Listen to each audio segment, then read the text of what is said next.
ह्याच्यातला आणखी एक मुद्दा म्हणजे तुम्हा सगळ्यांचं बॉन्डिंग सेटवरचं. म्हणजे जितकं बॉन्डिंग त्या आपल्या अश्वासोबत किंवा आपल्या शस्त्रांसोबत असणं गरजेचं होतं, तेवढंच त्या 8 व्यक्तींचं संभाजीराजेंसोबत असणं सुद्धा. तुमचं बॉन्डिंग कसं होतं सगळ्यांचं? आम्ही खूपच सुंदर बॉन्डिंग होतं. म्हणजे आम्ही शूटिंगला सेटवर म्हणजे आता विकी कौशलबद्दल बरेच जण मला ना कधी कधी आता हा हिंदी कलाकार आहे ना, करा लाचारी, लाळगोटेपणा असे लोक बोलतात. तर मी ज्या ज्या कलाकारांबरोबर काम केलं आणि जे खरोखरच कौतुक करण्यास पात्र आहेत ना, त्यांच्याबद्दल बोलावं. जे चांगलं वाटतं तर बोलावं. एक वेळ वाईट वाटलं तर बोलू नका, पण जे चांगलं आहे तर बोललंच पाहिजे. म्हणजे मी आज माझ्या ज्यांच्याबरोबर मी काम केलं, आज चिन्मय मांडलेकर माझा मित्र आहे. म्हणजे केवळ आम्ही स्क्रीन शेअर नाही केले तर आम्ही खूप चांगले मित्र आहोत. जितेंद्र जोशी आहे, सुबोध भाऊ आहे, प्रसाद ओक आहे, सगळे चांगले मित्र आहेत. अंकुश चौधरी आहे, सचित पाटील आहे. मग तसंच विकीबद्दल बोलतोय की तो माणूस आज एवढ्या मोठ्या स्टेजला आहे, ग्लोबल स्टार ही इज. पण आम्ही शूटिंगच्या वेळेला ना सीन संपला तरी तो आमच्यासोबतच बसे. जेवण त्याची व्हॅनिटी वेगळी, त्याची जेवणाची वेगळी, त्याची जिमची वेगळी, पण तो जेवायला आमच्यासोबतच असे. किंवा लढाईमध्ये आता तो कुठेतरी वेगळा जाऊन बसला आहे आणि आम्ही वेगळे बसलो आहे, मला तरी अजून आठवत नाही आहे.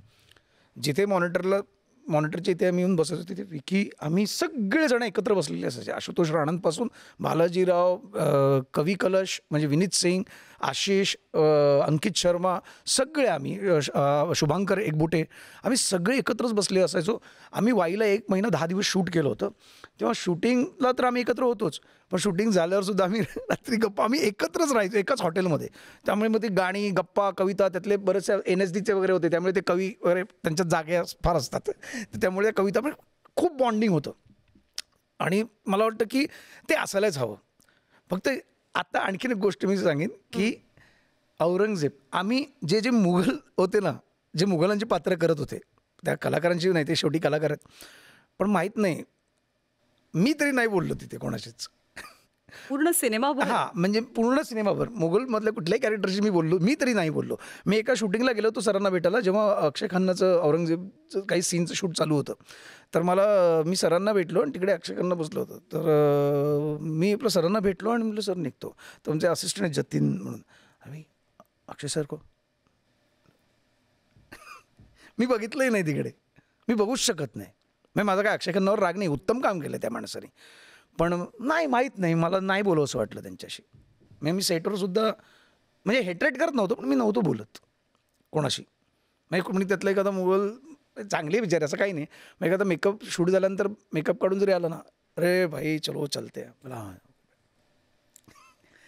त्यामुळे maybe I am touched आणि मी नाही ते होऊ शकत आपल्याकडून. सो हो, आमच्यात बॉन्डिंग होतं. जे आम्ही अष्टक होतं त्यांच्यात बॉन्डिंग होतं. म्हणजे बालाजी सर साऊथचे खूप मोठे ॲक्टर आहेत. Is such a beautiful person. खूप is a very good, very gem of person. म्हणजे ते इतकी आमच्या सगळ्यांची काळजी घ्यायचे. म्हणजे प्रदीप सिंग ज्यांनी यसाजी केलेत, हईला म्हणजे गजनीमध्ये त्यांना मी पाहिलं होतं किंवा काही साऊथच्या सिनेमात पाहिलं होतं, पण सेटवर पहिल्यांदा भेटले तेव्हा अरे मतलब कमाल माणूस आहे. म्हणजे असं टाइमटर्म्स कोणाचेच नव्हते, कोणाचेच नाही, आणि खूप मस्त. म्हणजे आणि ते फादरली फिगर, आम्हा सगळ्यांची काळजी घेत होते, आमच्यात सामील व्हायचे, टाईमपास गप्पा याच्यात. सो बॉन्डिंग 100% खूप छान आणि अजूनपर्यंत आहे.